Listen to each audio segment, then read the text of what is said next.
るかな来るかなあ、サンタさんうわ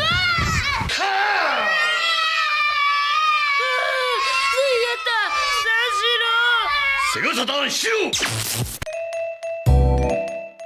Ho ho ho, welcome to the SegaSaturnShiro podcast, the only podcast guaranteed to terrorize your kids on Christmas morn. I'm Patrick. I'm Dave. I'm still Kay. And on this podcast, we got a bunch of holly jolly stuff wrapped up for you. We got Christmas games, we got Christmas updates, we got streams, we got all types of things, and super duper secret announcements that's going to blow your mind and your wallet, possibly, depending on where you go for it. But anyways, what have you guys been up to since, I don't know, what's it been, 3 weeks since we recorded? What about you? Still K? Still K. And now I'm active K. What? No. So you and I did a Let's Play of NetLink games and tried to get something going and managed to stream it. And I think that was fun. News. Yeah, it was laggy. Old news, but yeah. New since the podcast, News right? since the podcast, yeah. It was laggy, but it was fun. And actually what was really fun is just to see lots of people getting interested in it. Lots of people, I guess, there's a lot of people out there that don't realize that the Saturn is back online. So, there's enthusiasm out there. And of course, I think more than anything, it was just fun to see that we could do it. Yeah. And our way of doing this was fairly interesting, I feel. Anyway, when you and I streamed our own sides of things, right. And then you went ahead afterward and clobbered it together into a single video stream. Seriously, clobbered is the right word. It worked out pretty well. Your timing on that was, your timing was very good with it, and I definitely feel like it got the point across. Yeah, so hopefully some of you guys out there are looking into those fairly cheap VoIP adapters and relatively cheap netlinks to come and join us. I wasn't even using the 2-wire phone cord that you were talking about. Yeah. But I do have one now, so we got to get another stream going, or at least just got to set up another playthrough, because I think that might help. I gotta hook one up so I can whip you both at Virtuon. Oh, I did discover though that I have the NetLink CCE disc. Oh my! And I think so I think I have all of them now. Wait, you got a NetLink CCE disc? Sorry, I have a burned copy. I'm sitting here. I have it. You're like, wait, your mind is like blown right now. You're like, what? Yeah, your wallet got blown. No. Though I will say, GameStop, they have on their website like just a plain old copy of CCE for like $100. Yeah, which is funny because it's like, that's so pathetic, because if it was CCE, that's like way too little to be charging. But they're like maybe hoping to like fool somebody into spending $100, thinking they're getting a deal or something. I don't know. Yeah. Next up, I bet EA is going to buy GameStop, and they can just like complete the trifecta of evil. I gotcha. So, how's your collection going, Dave? I know you've been trying to get a lot of those rare games in there. I'm coming to a close on the US stuff. I'm pretty happy with what I've got, and I'm looking to get into more of the Japanese stuff soon. But it's Christmas time. Damn time. Yeah, well, I'm not in any hurry. I've been playing these games for years. I have a CD wallet full of like every Japanese game that exists. So really, I can still play them. Yeah, I just haven't gotten to the point where I want to fill an entire shelf with these things. Interesting bit of news since you're discussing your collection coming towards a close. I actually was able to remove the tape from the Street Fighter Alpha 2s that I got. Cool. Still did some damage, but got one of those coming towards you because I have your address now. I've been meaning to ask you all weekend. The reason why I have the address is because I received a very, very nice package about 4 o'clock this afternoon from Mr. Dave. It had a Deep Fear US case reproduction artwork. Oh, really? Yeah. Wow, that's really cool.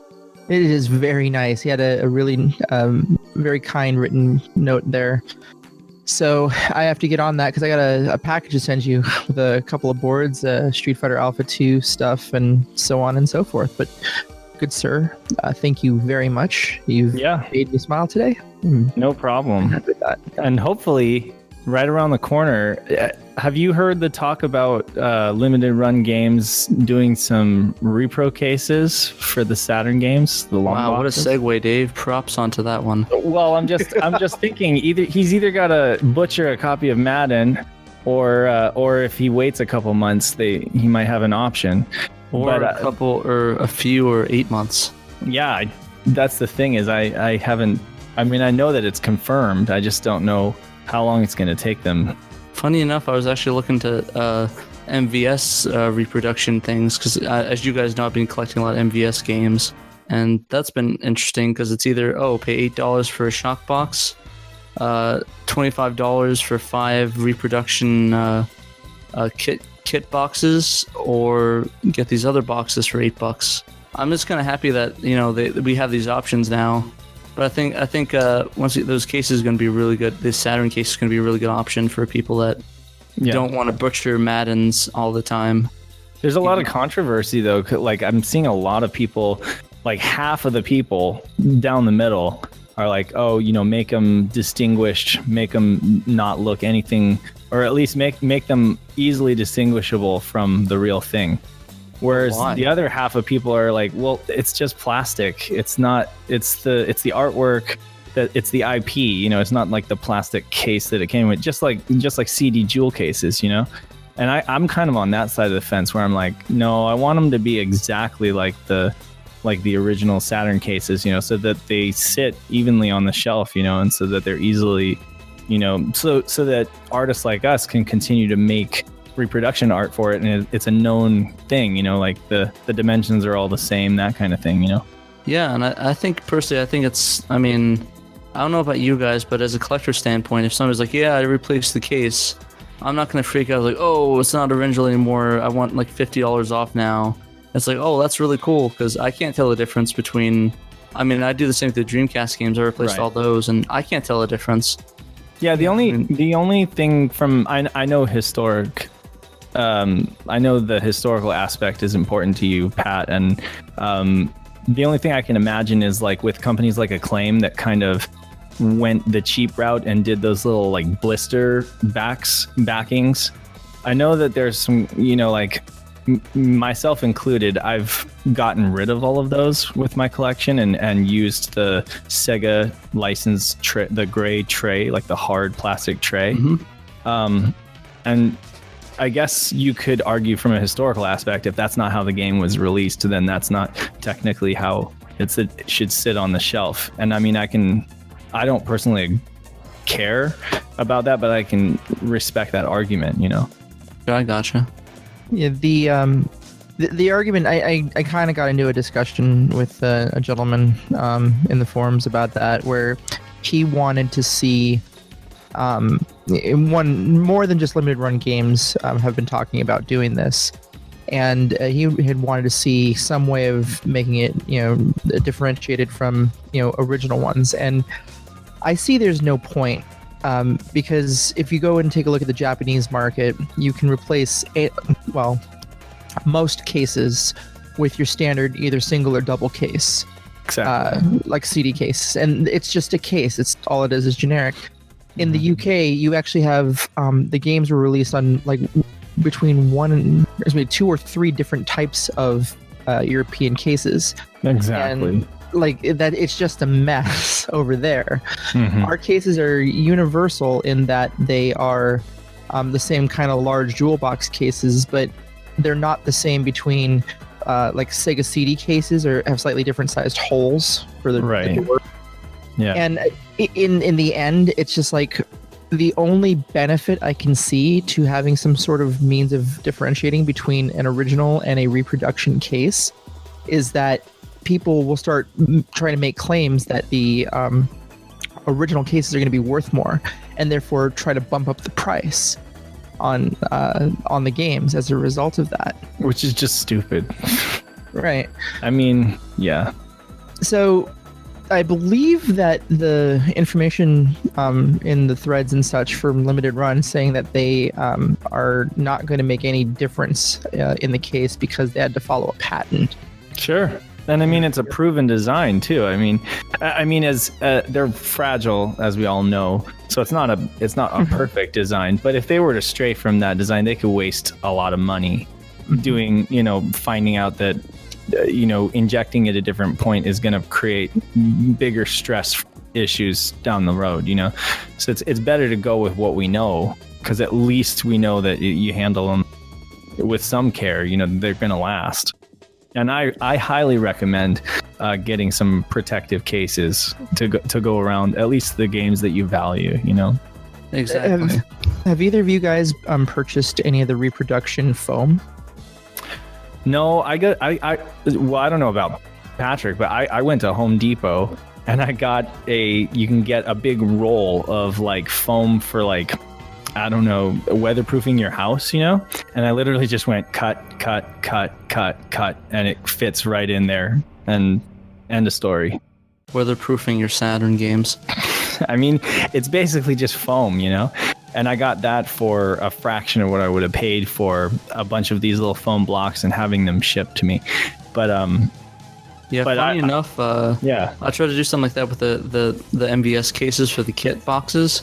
Mm-hmm. I tried to go to a bunch of Kinko's shipping stores, and none of them had a case that looked anything like that or size-wise, which really sucked. Yeah, we do some crazy stuff. Yeah. To try to, I mean, my first Saturn game that I got, I think I got a copy of Clockwork Knight, and the manual was kind of crinkled a little bit, and I took an iron to it, and that was a lesson learned.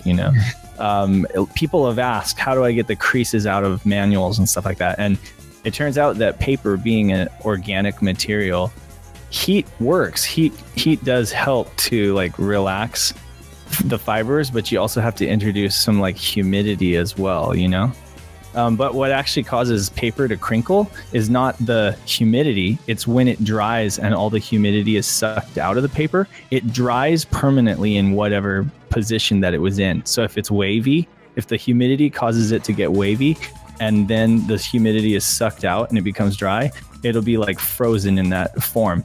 So you have to introduce some humidity to the paper to relax the fibers, and then flatten it like a flower in a book, and then let all of the humidity dry out, and it will become frozen in that flat form. That's really cool. I never knew that. Completely, I don't know if that's useless information to some people, but I don't think it's useless at all. Yeah, so paper is an organic thing. It's a tree, it's like a living thing, or at least it was, It's cells, Okay, so let's go more into the news. So can you tell me a little about the NiGHTS template that you guys were working on? Oh, this is all Dave. Okay, so a year or two ago, I did a Christmas NiGHTS custom because I wanted one on my shelf next to my all my other long boxes. And it's gorgeous. I had a ratty little, cardboard sleeve for my copy of NiGHTS, which wasn't cheap, by the way. I didn't realize how much that game cost, but it's like Christmas. It goes up in price every Christmas. But anyway, so yeah, I made this custom and it was okay. But I kind of, I shared it with Kay, and I've actually refined the template to a point where I feel like it's ready to produce, I probably need to send Kay an update. Woo! Well, now that because also I got my printer fixed, so if you look at the difference between the Deep Fear print and the Christmas NiGHTS, you might notice that that Christmas NiGHTS had kind of a blotchiness to the front of it. You know what, man? I'm going to tell you, because there was a competition or a raffle or something over at Saturn Collectors of America, and a bunch of people got some of these, like a segue, sort of. But I am touched so deeply by the fact that you took the time, based on our very first podcast where I gushed about this game that I suck at, by the way. I'm happy with the fact that you did that for me. I mean, I'm incredibly touched and honored, and it's a great piece of art. And I actually put my three other copies in there. The sleeves fit in there pretty nicely. So cool. Oh, and I also want to say thanks for the police knots. I completely forgot about that. They've also sent me a repro that we worked on a bit with the police knots. At least the cover wise, Dave did the rest of it. Mm-hmm. The manuals, the back cover art. But I basically came in with this idea that I really want to see the Police Knots US cover, as people know that they actually mocked up the design of it, but they never released it. Exactly. So, and they have the little lo-fi pictures of it, and I always wondered where that came from. And I figured out it came from the art book of the concept art. Mm-hmm. So what I did is I scanned that into like a high quality scanner, and I started working on that, but I couldn't get the side art correct. So I messaged Dave, and he helped me out and got that down. And we never really did much about that. But then a couple weeks ago, he sent me a full thing of Police Knots, and I was extremely happy because it's one of my favorite games on the Saturn. And I'm glad you like it. On the group. Yeah, I love it, dude. It's fantastic. Honestly, you kind of sent me down. That was how Patrick and I got acquainted, and he sent me down like this rabbit hole, like this whole new hobby of not just creating customs, which is what I was doing before, but like creating like hypothetical histories, I guess. If so and so was to have released this game in this period of time, what would have been accurate? Trying to avoid anachronism, trying to get everything down to like the right fonts and stuff like that. It's fun for me. I know it's a super geeky thing to be interested in, but it's a lot of fun. And I'm thinking about doing that with other releases as well. You should like those people who would listen to a Sega Saturn podcast aren't going to appreciate geekiness. Basically. You know what? We're going to change your name. You're no longer David Lee Roth. You're SegaSaturnShiro. SegaSaturnShiro. Yeah, I don't know how you do it, dude. You do too much of this community, all that art shit. And editing our podcast. If I didn't work in an art school, I'm not sure I could. Yeah. I'm blessed to have that kind of setup, and Ben Boyd, I want to shout out his work because I've seen some of the amazing stuff that he's doing, and he has been doing for a long time. Actually, he's been doing this for years, so it's such a huge fan of his work. Huge fan of his work. He is a professional. Okay, he is a professional graphic designer, and he works in a print house. They can do full color print. And I think they even use like high quality presses, and he can do full bleed, and like his stuff is definitely it's on a professional level for sure. And I've been able to get close to that, to where I'm satisfied with the quality that I'm coming out with. But also, I kind of believe that there's always room for improvement, so. But yeah, huge shout out to Ben Boyd and Sega Creatives, which is an awesome group if you're even remotely interested in creating your own artwork for Saturn stuff or Sega in general. So did you have an announcement about your Knights template? Yeah, lots of people have been asking to buy it. And I have been really reluctant, only because I don't feel like I could meet up with demand. I mean, I'm not even kidding you. The time I had to put in to just get the 3 out for the raffle, and then the postage and stuff like that, and among everything else, was not exactly easy. And I'm just, I don't like to flake on people. I don't want to have one person order it and then not be able to, treat everybody equally. So I've had a lot of people ask to buy it. I've had a lot of people ask if they could just download it and print it themselves. And I got it to a point where, we're going to release it. We're going to make it public, so that if you have a good printer at home, or you want to try your hand at printing this and binding it, it's set up in a pretty simple way, and we're going to release it on our drive, or we're going to release it in a link to this podcast. Make that available for you guys this Christmas. And we're probably we're starting up this new idea called SegaSaturnShiro Customs. And between the 3 of us, we all have a hand in this. I think we're going to be doing some exciting potential stuff in the near future. So stay tuned for that too. Some of the interesting things that we have planned to bring to you guys. It's going to blow your mind, and possibly more. K does like the Well, he's right here. I'm talking, but you do some of the most amazing discs I've ever seen. I don't know how you do that. And that's like why I don't even bother. Like, I'm like, why, if I ever need a disc, I'm just going to ask Kay, because I'm not even going to bother trying to, reproduce that kind of quality. He's got it down to a science. Oh, shucks, man. Yeah. So if you guys need disc repros and you want them to look mint, ask Kay. Let's talk a little bit about these competitions. So as like our last little piece of news, or one of our last little piece of news. So we're involved. All three of us are involved in multiple Saturn groups, and Sega Collectors of America, or excuse me, Saturn Collectors of America had a, what was it, a raffle or just a giveaway? Like how was that? Yeah, it was a Christmas raffle. So in response to all the people that wanted to buy it, I was like, well, I'm gonna raffle one off, and then of course the kicker was I raffled 3 off, because there were 27 people that entered the raffle, and I was just like, wow, for one person to win, there's gonna be a lot of bummed out people. So because I was printing them all at the same time, I was able to do like get 3 out, all binded, and we raffled them off on I think it was mid-December, because I needed time to ship them out to everybody. But yeah, so we had Samuel Miles over on the Junkyard, and a member of the Titan cast. He entered at like the last minute at the 11th hour, and he actually won. He was like the first one to come up. And then we had Benno Donkers. He is over in the Netherlands, and I ended up shipping that thing to the Netherlands. But he was super cool about it, and he helped me out on the postage. I was surprised that he wanted a US box, but yeah, he totally did. And then Josh, I think, is it Atkins? And he's one of the guys that put up a video early on in the Saturn Collectors of America, so he's been active too, and that's awesome that they went to these guys.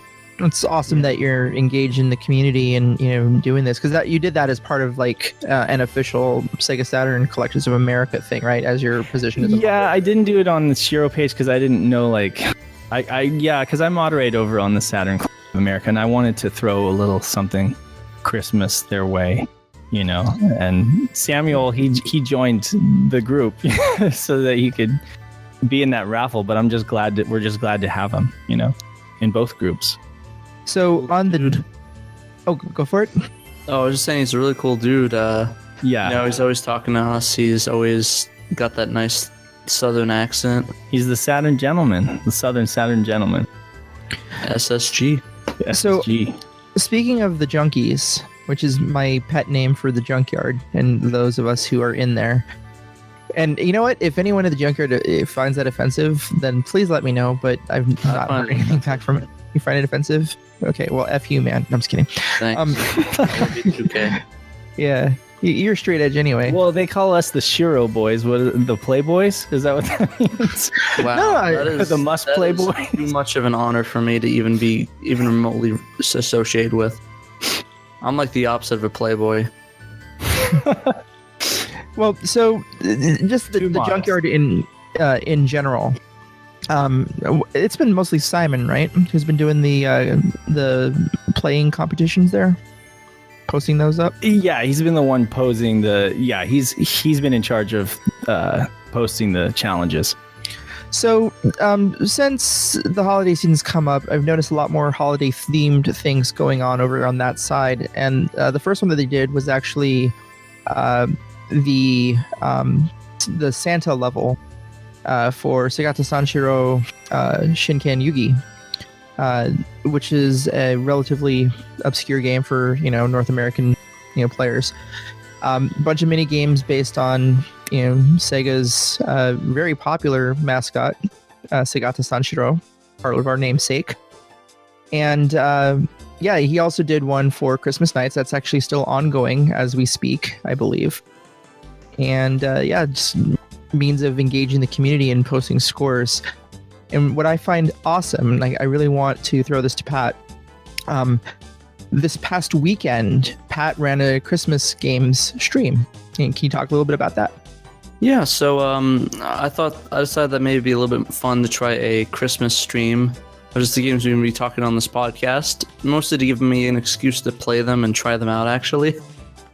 Because I've been really bad at that, but Yeah, I played it that day. We played the Sega Saturn Shin Yugi. Played Christmas Nights and I didn't get a chance to play Father Christmas, but I'll talk about that later. And essentially, basically, it was just me trying to struggle through the SegaSaturnShiro games. So, like some of them were easy to decipher, like the Santa minigame or some of the power thing where you hit your hands with the bricks or hitting the items of the trash can. But some of them I had no idea what to do, like the wrestling that robot onto the landmines, or the count how many objects are in the picture mini games. It seemed like you were doing better than you are letting on, you know? Well, I thought you did pretty good. A couple of these games, it's like I know what's going on. Sure. I did really like the running stair one where you're in the stairwell and you have to dodge the fire. Oh yeah, that one's funny. Also, I noticed you must be. You say you're not that good at shoot 'em ups, but you seem pretty good to me. Like the present delivery one, you were doing really well. Yeah, I think I watched 5 that times. Well, I watched you stream that last attempt, and I saw you miss like 4 houses total, and I think you only did it like a handful of times. Mm-hmm. So bravo. It just 5 That's times. better than I would do. Yeah, I'm actually I'm trying to practice more of that stuff right now. Like I'm doing Metal Slug, trying to get a 1cc, but that's kind of not related to this podcast. But Sure. I don't know. I just really liked it. It was a really fun game. Cool. I didn't realize I missed 4. I thought I missed more than that. No, from the moment that I watched, which I think you had just started that last run through, to the end, I counted 4 houses missed. Oh wow. Yeah. So Pat, are you saying you like genre mashup games? Yeah, sure. So where are we on game for you? Where are we? What game is? Oh god damn it! I hate you.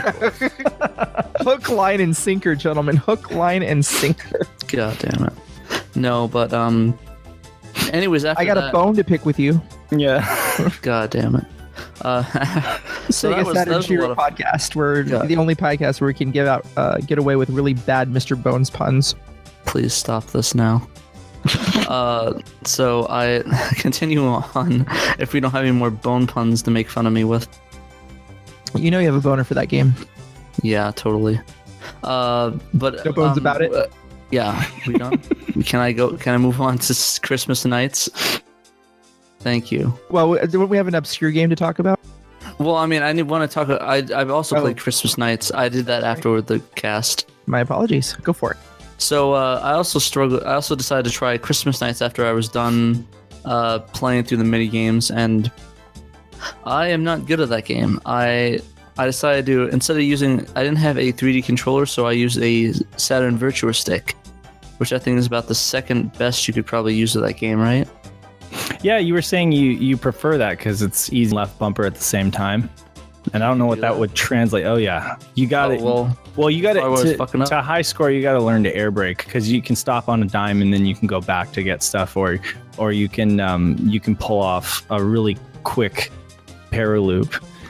But Yeah. it can be done. It can be done. I was just playing with the D-pad tonight because my 4-year-old, he can't use the huge Spielberg controller or whatever you want to, the 3D control pad. He can't use it because it's too big for his hands. So I gave him just a standard D-pad, and he was doing okay. Yeah, but essentially, I mean, as Dave pointed out, I was not doing good. I think I got a C on all 3 of them, and I ended up with a D rating on the entire thing. And I jokingly said that I was probably the best at the game because I got through it, but that's not true at all. Mm-hmm. I did fucking awful, but I passed it. One thing, I don't know if you guys ever knew this, but I did so bad at one point in the original that I accidentally realized that if you run out of time on it, you turn back into the little girl or a little boy, And then the depending on what clock you are, and you comes have to walk after back to the menu, the thing, and get into the night body again. Right, which is like an automatic F. Sounds like he just doesn't know how to play it. I don't know, but Most people essentially, don't. I had some issues playing that game a lot, and I got like a D rating on it, but I beat it, and I beat Amy's. I was the top scorer, but I mean, Sonic, Tails, Amy, and whoever played it sucked at it. So, so I mean, The rest of that Sonic team. yeah. So Yeah. I was not good. Funny thing is, a lot of people approach Knights thinking that it is like a platformer, like how it was billed back in the day, when really it's like an arcade score attack game. Oh yeah, And it's a when lot of fun. I just Yeah. really wish I was better at it.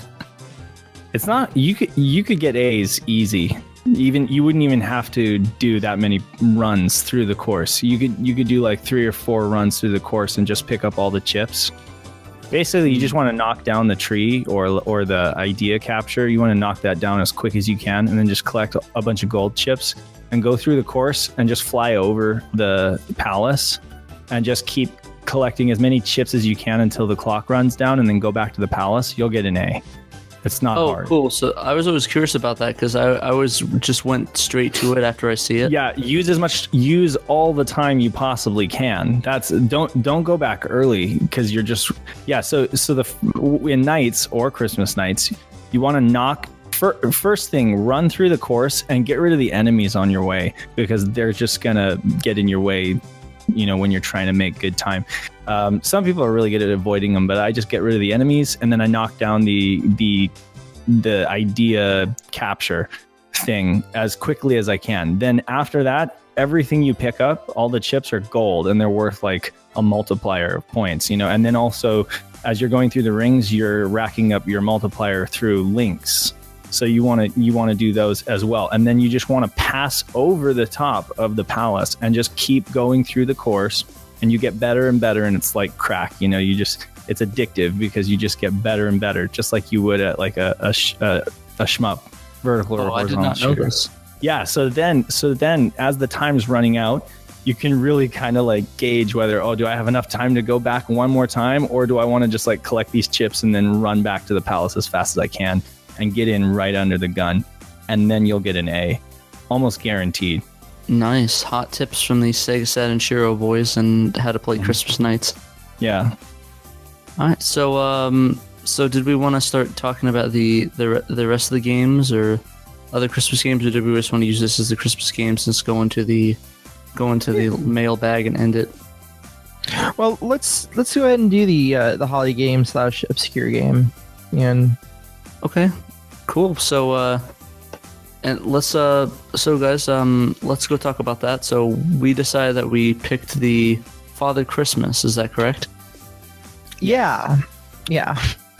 All right. So did you want to intro it, Kay? I know you probably know a little bit more about it. I played a little bit, and I was able to clear it 1cc, no hardest difficulty, no retry, full concentration pass. Father Christmas. So this is it was an edutainment title. Things that educators wanted to try and push out on video game platforms and on PC. It is based on an animation done by Raymond Briggs. I've never seen this animation outside of videos for the actual Father Christmas game. But it struck me when I was searching for some information about Christmas nights on SATA the biggest Sega Saturn database. I was trying to shortcut it and just typed in Christmas when I probably could have shortcut it with nights faster. But it wasn't popping up. And the reason is that SATA is set up for almost 2 separate databases, one being full games and others being demos. So when I typed up Christmas nights didn't show up, but Father Christmas did. It was kind of like this, what the hell is this thing? The information that I had about it at the time was that it kind of plays similar to Where in the World is Carmen Sandiego? Okay. And I'm going to read a little blurb. This is a bit of information from like a 10-year-old video now about Father Christmas. You can see it on YouTube. And you're hunting down Santa's cat and dog by following clues. And that's kind of where the reference towards Carmen Sandiego is, if anyone ever played that particular title. Oh yeah. There's also a study mode which teaches you all sorts of geography facts, but of course it's in Japanese. And I had highly suggested that Pat play this game on his stream, mostly because I wanted to see it in action. But at the time when he did this, I had to go shopping with my daughter, so I didn't actually get to see this. And I'd love to hear what your actual experience with it was. I regret every single moment of burning that CD and putting it to my console. Listen, basically, he told me, "Oh, you gotta try this Father Christmas game." I thought maybe it would be just a generic platformer, some shitty 3D game like Mr. Bones or something to that extent. So I put it in the disc, I burned it, put it in there, and it's like, so is this a level select or something? It's like a globe, you click all over it, and it's all in Japanese. It's like, oh, okay, maybe it's like a shmup thing. I need to click on the level to select. And it looks like a web browser. It's like, what's going on? So I kept trying to navigate, and I realized sooner or later that it was one of those shitty point-and-click edutainment games that would be common on the CDI or the 3DO console. Sega Pico. Yeah. No, don't talk shit about Sega Pico. That was legitimately good. Wait, what? That was legit edutainment. Legit. I had a good time with this. How about the Bandai Pippin? I'm not a millionaire nor Japanese, so I would have no idea. But I'm an Apple fanboy, so it's automatically good. Okay. Best console released ever. So fuck Nintendo, fuck Sony. It's all about this Pippin. Best console with a roller ball mouse. best Apple's all about innovation, guys. Best console with a that shares a name with a basketball player. Scottie Pippen. Hey, it had a VGA switch on the back, though. You could switch between VGA and video. Okay, we're getting way off track. Apple's innovation. They remove the headphone jack and add a VGA switcher. And stick a Dreamcast inside. So, okay, overall, you now, mind you, normally we do obscure games that we want you to go out and play. This episode is not about... By no means do we want you to go out and get this game. Unless you really want to waste how much money, what is it, like a whole $2? Unless there's somebody that deserves coal in their stocking, you can put this in their stocking. Oh, man. So if you hate somebody and they play Sega Saturn, give them this. Say it's an awesome shoot 'em up. My obtaining Saturn titles has been very limited as of late, and I actually convinced a seller on eBay to sell me this game. I was hoping I would have it here by the show, but I did not get that chance. It actually had a towel with the Father Christmas / Santa Claus character on the towel. I believe the towel's green. And he agreed to my asking price of $16. So I am... That's like $16 too much for that. Hey, the towel is worth at least... No, I'm just kidding. Right, I guess $5 maybe. $5. You could use a nice butt wipe. Wow.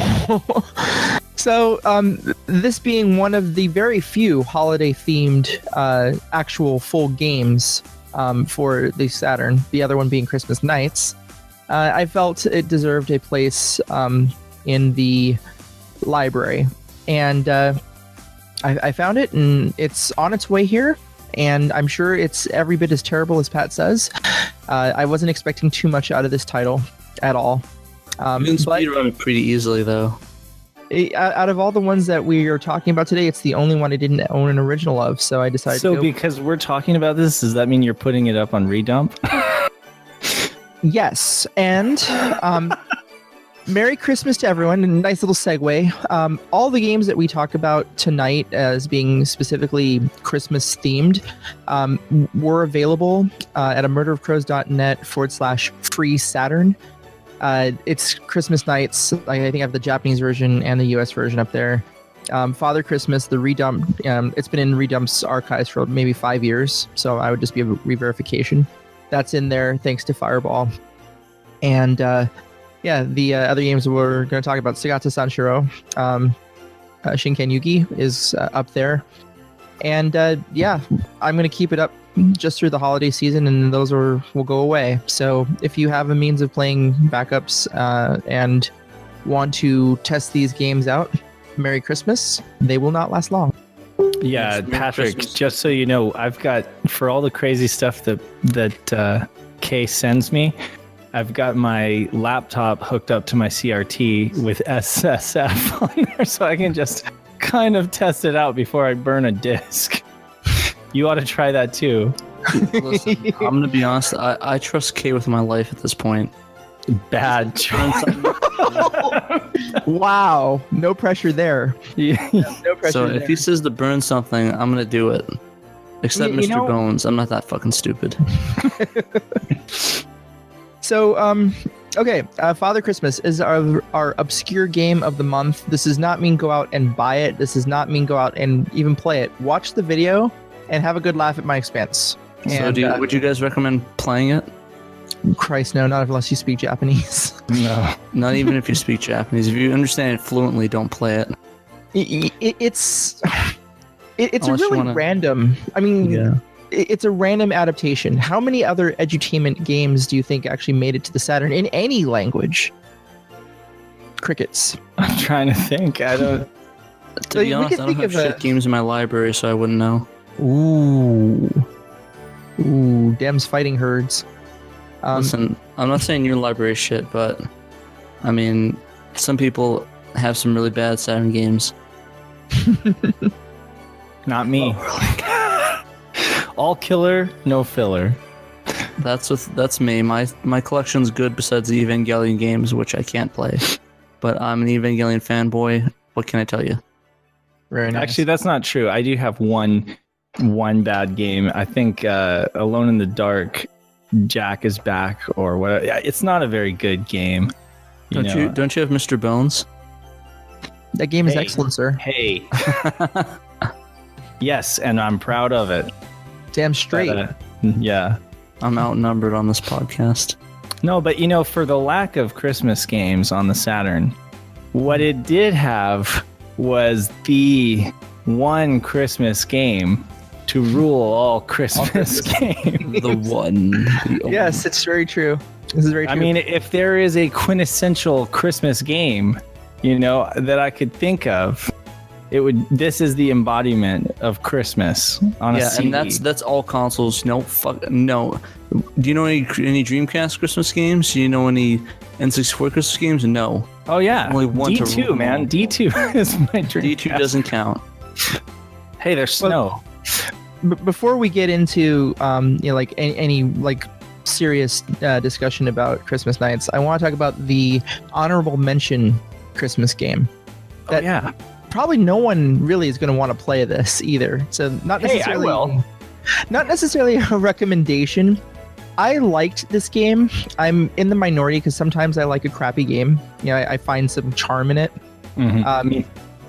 And I know that there's going to be a Mr. Bones jab coming from Pat anytime now, but Die Hard Trilogy. Why is this a Christmas game? Because it's Die Hard. And Die Hard Trilogy, both two of the games out of the 3-game collection, directly reference and follow the storyline from Die Hard 1 and 2. Which happen to take place on a certain day or certain holiday area. I don't actually know if Die Hard 1 took place on Christmas Day. It's a Christmas party. Yeah, Sounds like but a it could have been like the 23rd. Sure, there's a Christmas party. A Christmas theme. So, Yeah. which both of them are on Christmas themed in a way. Yes, and then the airport one, you get to drive on a snowmobile, and there's Christmas trees, and there's snow, and you're shooting people with automatic weapons. Weapons. It's a lot of fun. So Listen, I'm wondering why you don't count Die Hard Arcade though. It's technically Die Hard Christmas. There's just no Christmassy. there's no Christmas to it. Yeah, it's Dynamite Deca with a coat of paint or like a title placard. Well, I mean, and- Nakatomi Tower is like in California. It doesn't fucking snow in California. But it's on At least in San Christmas. Francisco area. But that was at Christmas time at a Christmas party. It The- was, but I mean, we don't know the Christmas situation going on in Nakatomi Tower on the Die Hard Arcade canon. Because the president's daughter was kidnapped. Oh, that might, I don't know, but they could have been at Christmas. Nah, there was no Christmas in Die Hard Arcade. I wish there was. Yeah, that would have been excellent if they had made Die Hard Arcade follow the events of Die Hard 1 and then did it out like a proper sequel for Die Hard 2. You know how much ass that game would kick? Like how much more ass that game would kick over what it is right now? Still, though, you get to shoot people with a bazooka, so right? It's In close quarters. in close quarters while they're peeing. Right. Don't forget to hit them in the gonads with the rocket launcher. But it is definitely not a Christmas game, unlike Die Hard 1 and 2, which are Christmas movies. Which I like. I mean, I liked it on the PlayStation, and I know it was solid there, but I like that game. I think it's good. Yeah. I mean, there's not that many light gun games on the Saturn, so you Very can't true. like when you get one that's like half decent, I'll take it. You know, Totally He takes it understand. as he gets it. it's no Death Crimson. You know, it's no Crypt Killer. Oh, So- yeah, Crypt Killer, the epitome of great games on the Saturn. No, I'm saying at least it's not Death Crimson or Crypt Killer Oh, okay. I thought you were saying that it wasn't, or Corpse Killer for that matter. It wasn't as good. No. So, Patrick, did you actually end up getting to play Trilogy? I did not, unfortunately, but I did play like almost all of them besides that one. I mean, I watched videos of it. I never played it personally. I thought the one that was based on Die Hard 1 wasn't actually all that bad. I mean, they used kind of like a wireframe model, like a textured wireframe model for the building layout. I mean, you could tell that if they fleshed that out into a full game on its own and really honed it, that would have actually been a really good game. Like it had that potential. Yeah. Or am I alone in that? I mean, No, I like it too. I mean, all three games are like are like 65 to 75%. You know, like they're as far as like a rating goes. I know you said you like the last one, Yes. Die Hard 3, just for like that burnout sense of just wrecking stuff. Try with the. You said you use the steering wheel, right? Even more than that, like before there were like any sort of real driving simulators, the kind that we have these days, I actually used that similar to how I would have played like Grand Theft Auto or like Grand Theft Auto 3, like trying to obey the traffic lights and actually drive a car and not in a race scenario. Of course, that will lead you to lose in that game because your bombs are going to explode. Exactly. But I'm just imagining it's like, come on, McClane, move it. Listen, we got to drive the speed limit, man. We can't go above it. right? Driving Miss Daisy. Well, so mind you, Die Hard Trilogy was actually one of the first games, or not one of the first games I got, but probably like it was the game I had in mind when I bought the steering wheel in like the late 90s. And Such an odd choice. Well, yeah, but because there was no real driving simulator. Everything was racing, and all the racings were pretty much arcade. Right? Sure. So I wanted to get behind the wheel and actually try something a little bit different. The game was fun for me. Even I only did like the simulation kind of thing, for maybe like a week or two, and I got bored of it really quickly because you can't win. There's no way to win if you're like obeying the green lights. But Can I segue while you're doing this real quick? Yeah. Well, you're talking about arcade and racing and stuff like that, and I just wanted to make a quick mention of the thing that Zidane is working on. Oh yes, that is big. So exciting! I have to tell you guys. Okay, so Zidane right now is working on at least trying to get Sega Touring Car Championship to get the leaderboards going live through the Dreampipe servers, which would blow my mind because it's one of my favorite Saturn games, and I know that it's kind of a black sheep, and I have a soft spot in my heart for it, but I'm just so excited that he's even going to give it a go. I ripped the entire archive of the Sega Touring Car Championship website from the 1998 archive, and I sent it to him tonight, so hopefully he's going to dig in there and find whatever he needs to make that happen. But that's exciting to me, because then we could have challenges and actually post the results through our Saturns, so that's great. So the piece of info that's kind of missing, like, is that although it's not listed as a Netlink compatible game, Sega Touring Car Championship is a Netlink. It uses the Netlink in some format. And so we're also kind of using this to put out there. If anyone has gone through their Saturn games and found a Saturn game that utilizes the netlink, but not necessarily for play, we'd love to hear about it. And these, this is a very phenomenal feature to have a leaderboard on the internet that you hook your Saturn to, to post these times back in the mid to late 90s. So the really future is now. The future. Yeah. It makes me wonder, like, how many people actually posted their scores back then. Oh my God, I found pages. There was so on this website, and I zipped it up in the Shiro archive so you guys can access it. But and I put it in the chat. Okay, but there are pages and pages of people that actually posted comments to and Juno emails and old Juno and AOL and just really old stuff, and they were using like ICQ to am I saying that right? ICQ? To the chat system, and they were using like all sorts of like antiquated means of chatting and stuff like that to like do these matchups there was some talk about like online matchups, and I was like, what are they talking about? They must have been talking about like the PC version or something. But anyway, there's some great stuff. There's the Avex tracks and like a bunch of music and stuff like that. I think I want to release this as a zip archive that people can play around with. You should check it out, Kate. I think you'd love it. Yeah, so I got to witness this in action, and it kind of bums me out in a little, like a small ways that we didn't even get to talk about its netlink compatibility on our netlink show.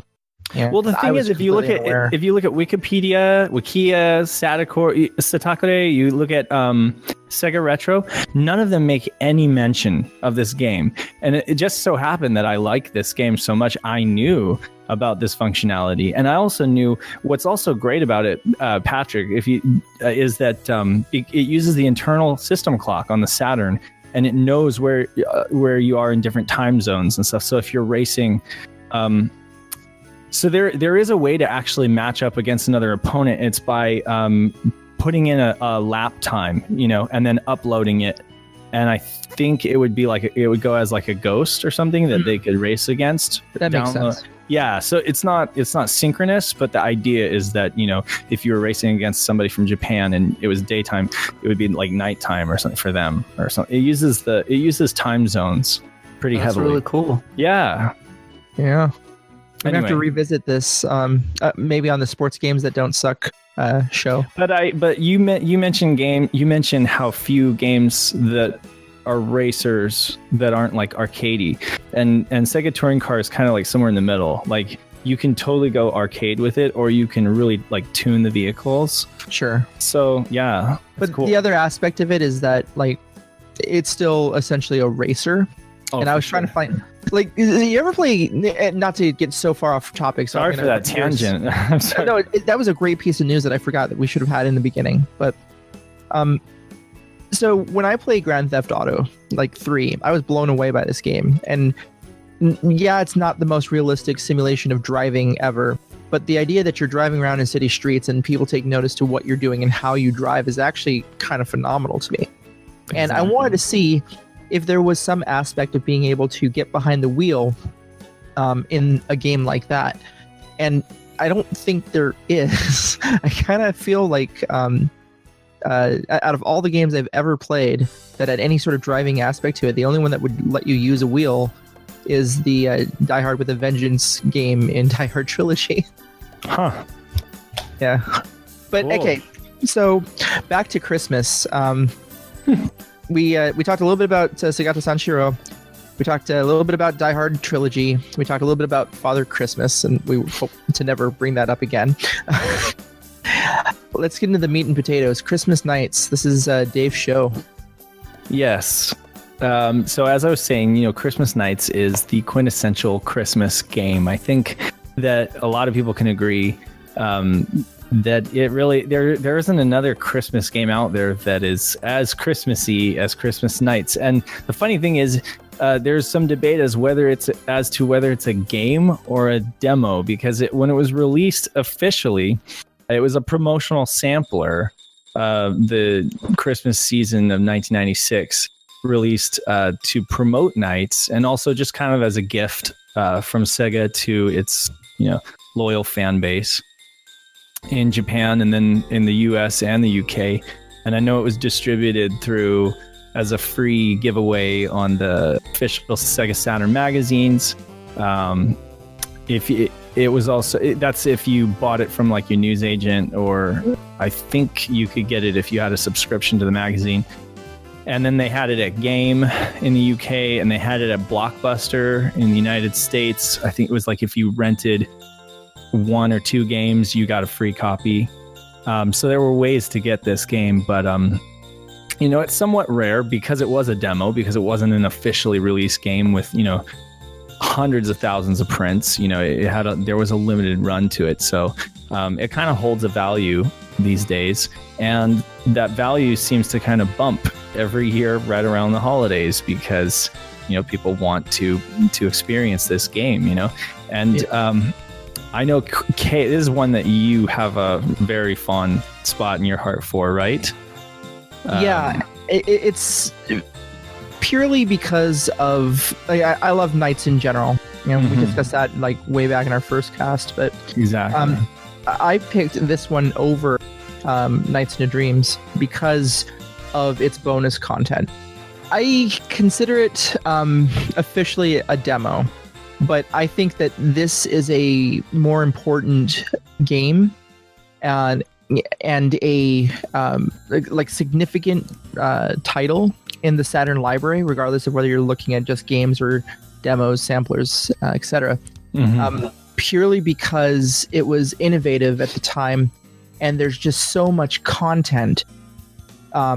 The use of the clock, we talked about on our first cast about this. The use of the clock was just, no one else was doing anything like that. The fact that the game that you played, while it was mostly just a redressing, a reskin of the same levels,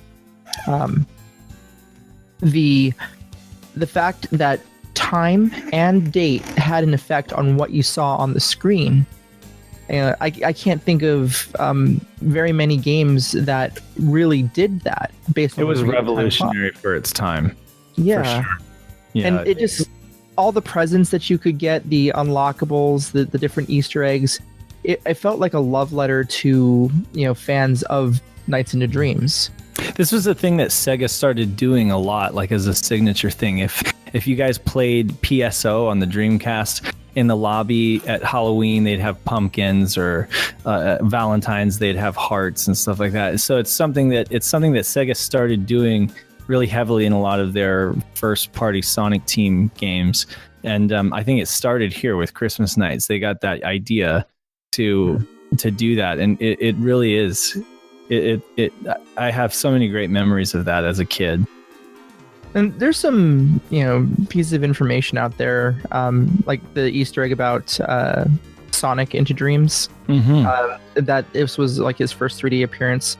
I think it's the first 3D appearance in what would be similar to a platformer, something similar to what the Sonic character would traditionally be associated with. First playable, maybe, with an actual polygonal character? Not, apparently that was Sonic Fighters. It came out. And that was polygonal, and it was playable, sure. Yeah. But on the Saturn, though, I guess Sonic the Fighters was developed. It just wasn't really. Well, it came out on the arcade. And so but if we're saying first Sonic 3D Sonic, okay, you're just saying in general, not on the Saturn. Sonic Schoolhouse into this. Sonic Schoolhouse. Well, okay, so Sonic the Fighters was the first playable 3D Sonic, and this was the first playable 3D Sonic on the Saturn. Right? Yeah. I just played it tonight, and to be honest with you, it's just haywire. Like, you have to use the shoulder buttons to like constantly turn yourself around to follow the arrow, and you can jump like so high. You have to be able to jump really high to get those chips, but it's just crazy.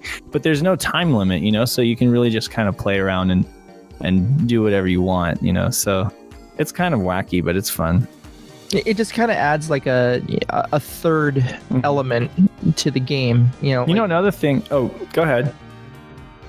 So the main reason why I considered a sampler, and for a long time I actually used to like not call it Christmas nights. It was, for me, it was winter nights, because more of the time spent was in the winter season. You only had like a little bit of the Christmas section, and then the majority of the time it's just like Nights into the Dream sampler special edition, right, with nothing extra to it.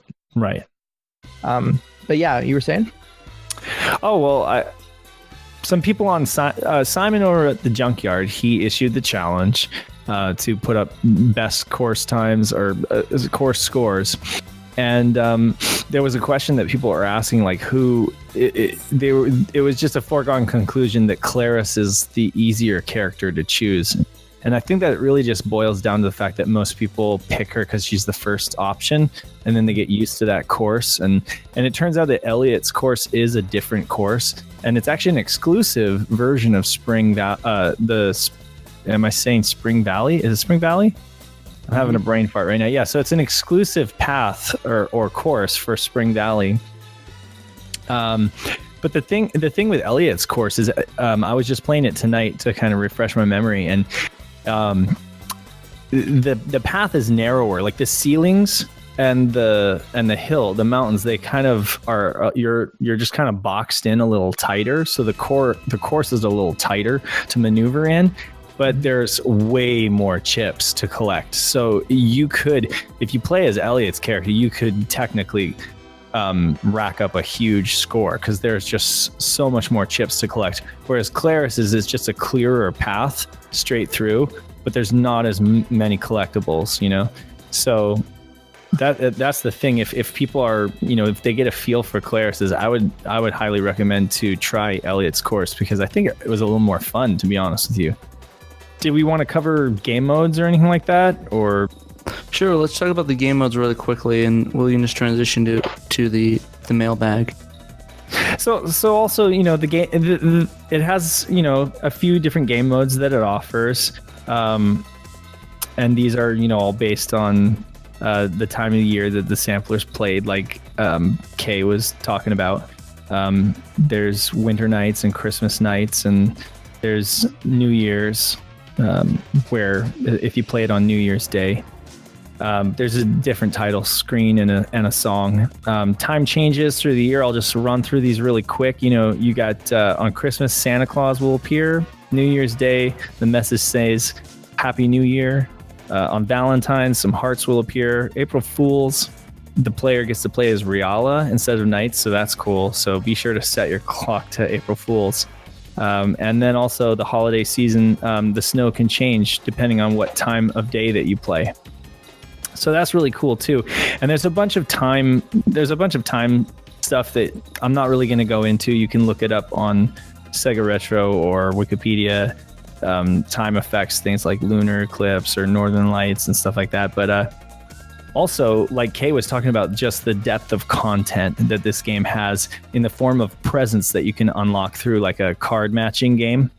And there's a karaoke machine, there's art galleries, there's swag, there's like pictures of all this really rare and expensive swag that you can find on eBay these days, but you kind of have to cut off a leg for it.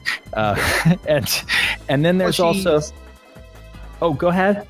Oh, I said plushies. Plushies, yeah, and crazy 90s swag. But then also, a really cool thing is you kind of get to see how the A-Life system affects the music, because there's like a music mixer in there where you can really see like the way that the Saturn works with its MIDI files to if the Nightopians are angry, it plays angry music, and or happy music. So that's a real fun thing. There's like a time attack and a link attack mode, and then there's, of course, as Kay said, Sonic the Hedgehog into Dreams. So all really cool things.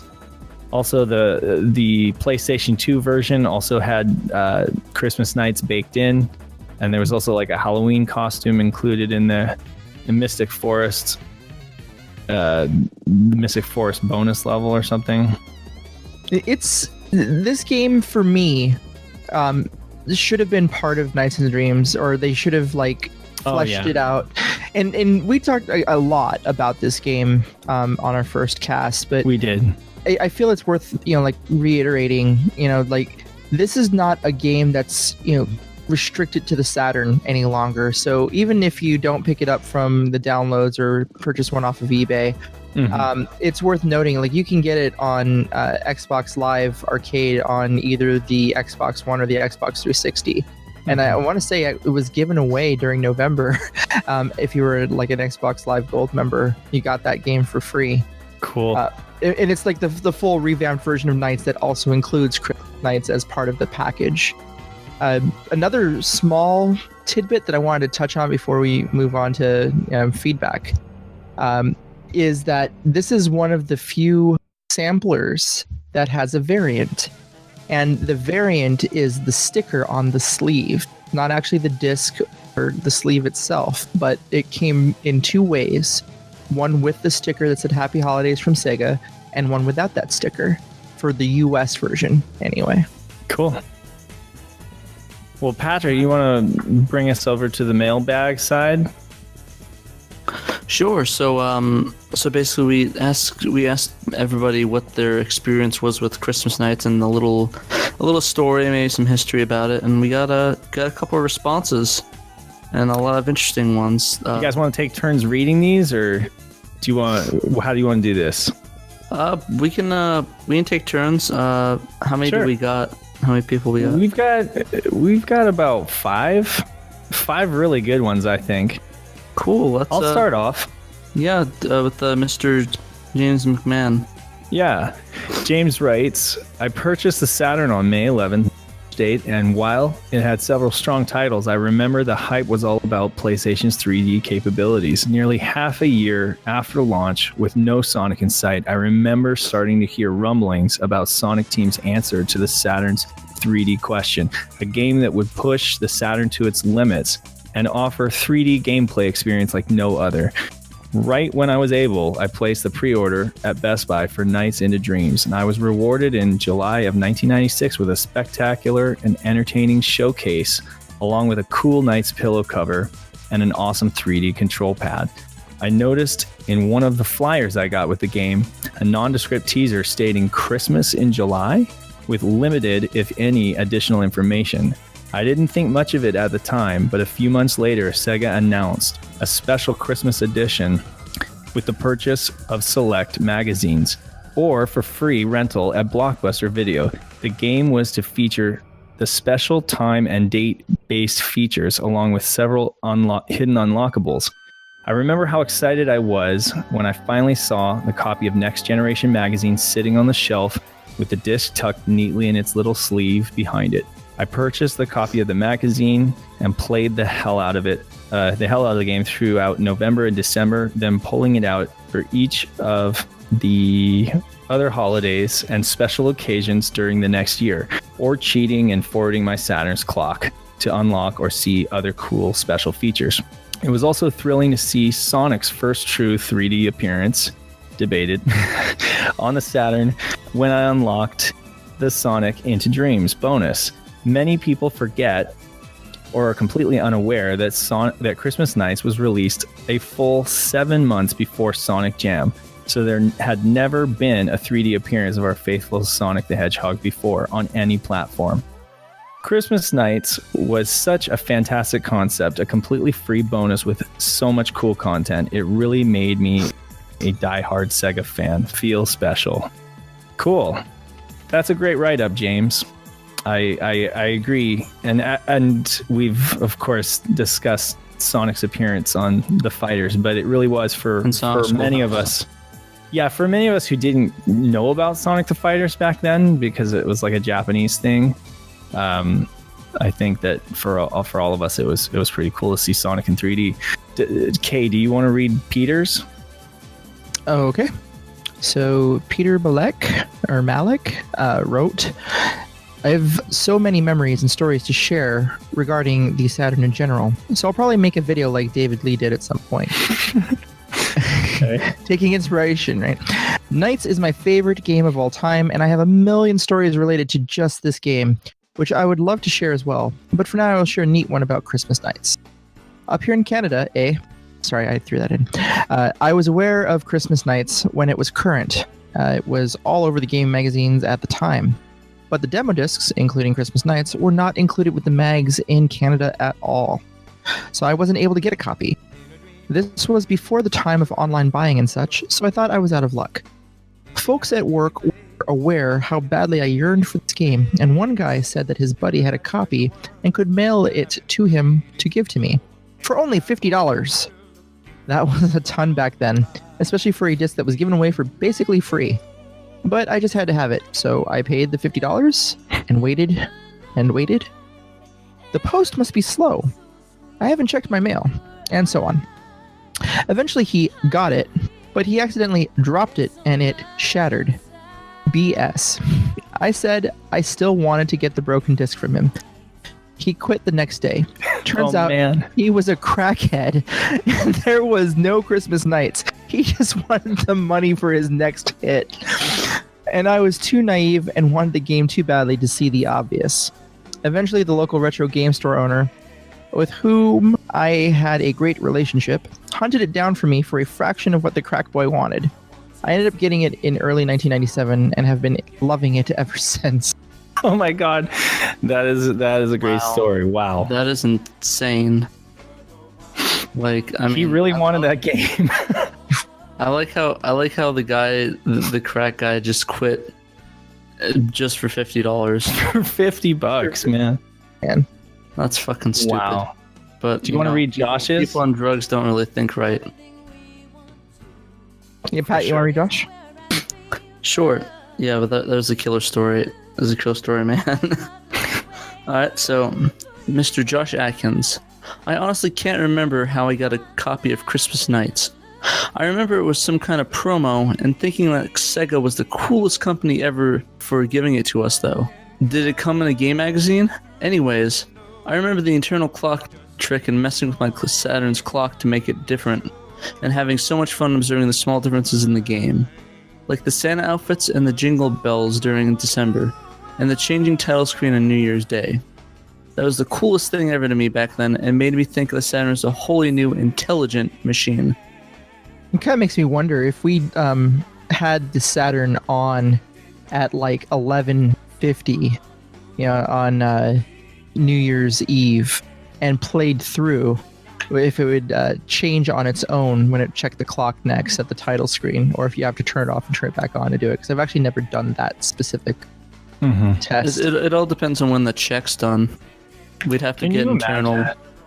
Can you imagine if they had released the Saturn in America at the same time as in Japan, and they had released Nights or Christmas Nights, something like this, as a launch title? People would have been blown away, It's just, it came so late, But I think, like he's talking, it really was that amazing back then. Now it's something we completely take it for granted, but back then it was like mind blowing that they could do this with like a battery in the back and everything.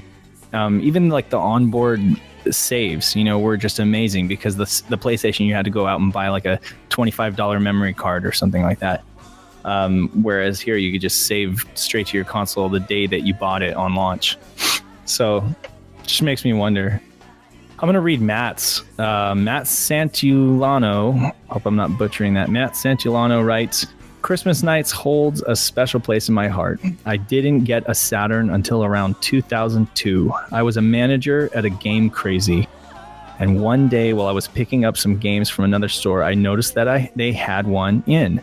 I got it. Nights and one or two other games that I was checking out. I noticed the cardboard slip of Christmas Nights in the glass case with no price. It turned out that there was no price for it in Game Crazy's system. I asked the manager of the store if I could have it, and he said sure, but it's just a demo of the game you're already buying. I didn't know what it was, but that didn't sound right, so I asked if I could have it anyway. I took it home, and my wife and I fired up the Saturn. We played Nights and the other random games that we'd gotten. We almost forgot to try Christmas Nights. We were delighted to have one more Nights to play, as it was our favorite game of the haul, and we were disappointed at the lack of Christmas theme. Luckily, sort of, the used Saturn needed a new battery, so it asked for the date every time we fired it up, and the idea occurred to us to set it to Christmas. We were shocked when it worked. We played it for hours. It was the most Christmassy summer night I ever had. It's one of my favorite gaming memories ever, and was the beginning of my seeing the Saturn as my favorite system, and not just another collectible side note. That's a really good story, man. Cool. I actually love the Christmas and July stuff. Every year, it's kind of unrelated, but my buddies and I go to this bar and they have like a Christmas in July thing. Oh yeah? Yeah, it's really cool. They have these little cookies, it's like these growlers and little cookie dips you can put in there, Cool. Like a cinnamon cookies, really good. But yeah, I really love the story, man. It's really cool that you know. You can just celebrate, just play it anytime, and it didn't matter. It was Christmas. It was just tons of fun. And he got it for free, like he should have. Yeah, he didn't have to pay $50 to a crackhead. $50 for it now. I think it's like $50 now, right? Yeah, you're better off just getting the Japanese copy, which is like $12, and you get a lot nicer display. Yeah, and it's perfectly playable too. Yeah, Cool. it comes and goes. I was able to get my newest version for $25 from a friend of mine over at Video Game Wizards. It's the most I paid was $55 shipped for one. Cool. Okay, So, do you want to? Darren- Oh yeah. Yeah, Darren Herrick writes, I got a Saturn when I was 17, and back then the system was considered dead. One of the first games I got was Nights into Dreams, and playing it on the analog controller on my parents' 60-inch television. Whoa. Okay, when did you have a 60-inch television? Listen, we have some high You were the rollers cool in kid on the Saturn block. groups. Oh, it's probably like it was a rear projection or something like that. Or Still. you know, maybe he's like 23 or something. What year was this? Yeah. He was 17 and it was dead. I don't know. This could All have right, been anything. so yeah, High roller. 60-inch TV. was one of the highlights of my teenage life. I spent hours playing and replaying the levels, and still consider the final level to have one of the greatest moments in any game of all time. Back then, I didn't know how to play imports easily and couldn't afford them in any case. So I was chasing after every good game I could find, even the Christmas Nights into Dreams, the glorified demo of Nights. Christmas Nights was at once more and less than its description suggested. It is really just a demo, and the music is more brash, the level more excessive in its colors. Even so, there's nothing quite like it. The level changes according to the time of year. It's not a static play once and done forever typical demo level. Really, Christmas Nights exists as a perfect crystallization of a moment in time when Sega was at the height of their creative powers and full of kindness and good cheer. To the point where even a demo of a game like Nights was less of an advertisement and more of a gift. Sega's games have always been the gifts that keep giving, and never was this easier to see than in Christmas Nights, a gift that keeps giving all these years after the Saturn's console's retail life has come to an end. Yeah, that's what I always thought. I thought about the Sega the supposed demo. It felt more like an actual game with all the content it had compared to just a little demo. They really gave you something substantial when they gave out that disc back then. Yeah, it really did. Absolutely. Who wants to take Rhett? This is the last one. I'll finish it off. Okay, cool. All right. So Rhett Miller writes, got this when it first came out as a pack-in with one of the magazines I frequented. Was it Ultimate Game Players or Next Gen? And I fell in love with it. Even though it's only 2 reskin levels, it felt like a totally different world, and with all of the extras, it honestly felt like a completely new game. I couldn't believe I got something with that level of polish for free. I played it for hours. I selfishly wish I could have been a part of the Nights proper so we could play every game with the Christmas skins. But I've always been grateful that Sega made it in the first place. It seems to fit with their history of making great, unique experiences and games with personality that never translate into monetary success. It's crazy to think one of the best games of the 32-bit era was a free magazine giveaway. Just a magical game though. I loved switching out the clock to any random date I see if it registered that as a special title card. There were so many that worked, I even tried my birthday. Playing as Rala on April 1st was cute, and the confetti instead of snow on the New Year's was another clever tweak. I always loved the original Nights as the game that feels like it always living inside your system even when you're not playing. The A-Life system and the way it changes the characters in game and the music has to be one of the coolest features ever snuck into a game. You couple that with an all-new internal clock effects, and it makes Christmas Nights a special game apropos to the season. It's literally a game that keeps on giving. Cool. Nice write-up, Brett. So this game is obviously special to a lot of us. And I think Darren and Rhett, they both said it perfectly. The fact that Sega was at a point where they were giving away something like this, that just doesn't happen anymore. You know, we get giveaways. There's always some kind of bait and switch, or in-game transactions and stuff like that. There's always something that the company wants back. But really, it was almost like Sega was doing this just to show that their loyal just to show their loyal fans that they still cared, I feel like it's been a really long time since Sega actually cared like that. I definitely feel that, like a lot of people, that if we've seen like Journey to Dreams on the Wii, and of course the HD remakes on Xbox Live, I would love to see them fully flesh out holiday nights, not just Christmas nights, although Christmas nights is perfect as far as the holiday theme, but taking holidays from across all the regions where this game came out, and kind of like really fleshing out the idea, maybe a different holiday based on what time zone you're in. Like you get different sets of holidays if you set your time zone. Obviously it's not going to happen on the Saturn, right? But imagine if you could play Halloween with like Riala or Wise Man. Wouldn't that be like awesome? I mean, that I would die and go to heaven. So we know that there's just like a lot of untapped potential on a game that's this old, and honestly was just amazing as it was for a demo. And it, like, when we talk about it having like 2 levels, really what it was is it was Spring Valley, and they took that same level and put in a different path, a different way of traveling through this level, and then attached the same boss at the end that Claris did, only going counterclockwise or clockwise. He went clockwise. Gilwing, yeah, and it's to see the same level done in a different perspective from a different character's point of view was also very innovative to me. It could have been called rehashing, but I didn't really feel that it was. I didn't feel let down by what we got to play when you played as Elliot. And I just wish that if Sonic Team ever listens to our podcast, hey guys, it'd be fantastic to just fully go with that theme. I would pay you more money than I would pay for like a Call of Duty title for holiday nights. Oh yeah, it would be.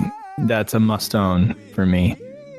Yeah. All right, guys. Well, I think that's about all the time we have today. Thanks everyone for listening to the podcast, and thanks to everyone sharing their experiences with Christmas nights. Yeah, thank you guys for writing in. That was awesome. Yeah, it was great to hear. Yep. Say Merry Christmas to you. Ame haole makayiho. Allah. See you guys later. See ya. Merry Christmas. Love can come through an open door. Just be strong, and you're sure to find the one. Find the way in the night. Delight. I want to see you standing there in the night. Dream delight. I found someone who really cares. In the night, dream delight. I want to see you smile again. In the night, dream delight. You are the one. I've waited for.